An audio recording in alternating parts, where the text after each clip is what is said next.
जेवढं तुम्ही काम करता तेवढाच आराम पण पाहिजे. स्वतःसाठी वेळ कधी काढणार? तुम्हाला विचारतोय.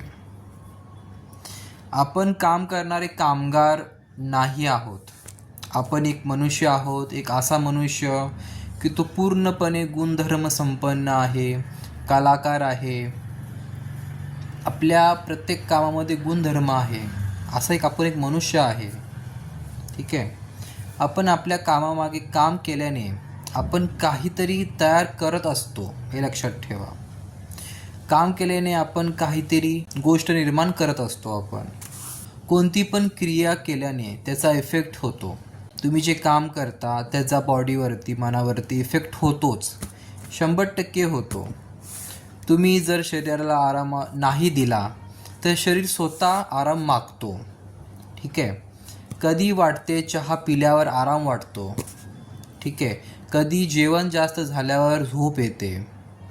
हे सर्व काय आहे? शरीर स्वतःहून आराम मागतो आपल्याला. पण आपण पण या गोष्टीचा विचार केला पाहिजे.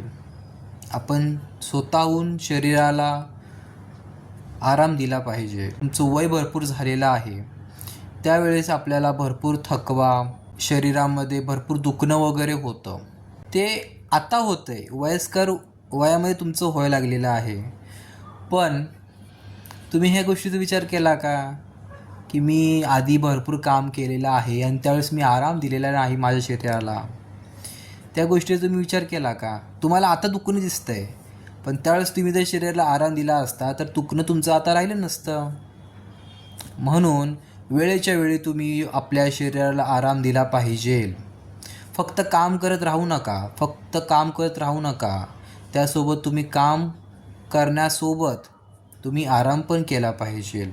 हे असं नाही की म्हणजे तुम्ही फक्त कामच करत राहिला आणि फक्त आरामच करत राहिला. मी असं बोलत नाही. कामासोबत तुम्हाला आराम पण करता आला पाहिजे. शरीर दुखत आहे, मनामध्ये स्ट्रेस आहे, तरी पण तुम्ही काम करता. का काम करता? शरीर दुखतं तर तुम्ही आराम द्या स्वतःला, थोडासा मसाज घ्या. मनामध्ये स्ट्रेस आहे तर गाढ झोप घ्या तुमची. टायर पंक्चर झालं आहे तरी पण तुम्हाला गाडी चालवायची आहे, मग त्या गाडीचं काय हाल होणार आहे? धूर निघणार ना गाडीतून.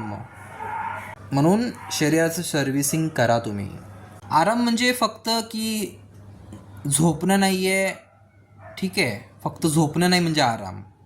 मसाज द्या स्वतःला, शरीराला. त्याच्यानंतर 1 तास तुम्ही झोप घ्या. तुम्हाला ऑटोमॅटिकली झोप लागणार. मसाज झाल्यानंतर तुम्ही 1 तास निवांत झोप घ्या. गाढ झोप घ्या तुम्ही. तुम्हाला गाढ झोपेची गरज आहे. पिक्चर बघू शकता तुमच्या आवडीचा फॅमिलीसोबत. तुमच्या आवडीचा पदार्थ खावा, पुस्तके वाचा, टी व्ही पहा, गाणी ऐका, वॉकिंग करा. तर मोबाईल वापरणं जरा बंद करा. मोबाईल प्रकाश पडतो तुमच्या डोळ्यावरती आणि डोळ्यातून ती किरण आत जाते ती, किंवा हे जो भाग आहे तो भाग आहे ना पूर्ण गरम गरम होतो. म्हणजे गरम गरम झाला ना आपला हे डोळा, तर डोळ्यांवरती आपण थंड पाण्याची पट्टी ठेवा. त्याच्यामुळे तुम्हाला काय होणार माहीत आहे का? इथे भरपूर थंड थंड वाटणार या ठिकाणी, आणि तुम्हाला जाणवणार की किती गरमी होती इथं, की तुम्ही एवढा वेळ तुम्ही वापरला मोबाईल, तिथे किती गरमी आहे किंवा तुम्हाला अनुभव येईल. ठीक आहे. हे समजून घ्या तुम्ही. म्हणून तुम्ही डोळ्यावरती पट्टी घाला आणि मग पट्टी लावून तुम्ही अर्धा तास झोपा. मग बघा कसं वाटतं तुम्हाला.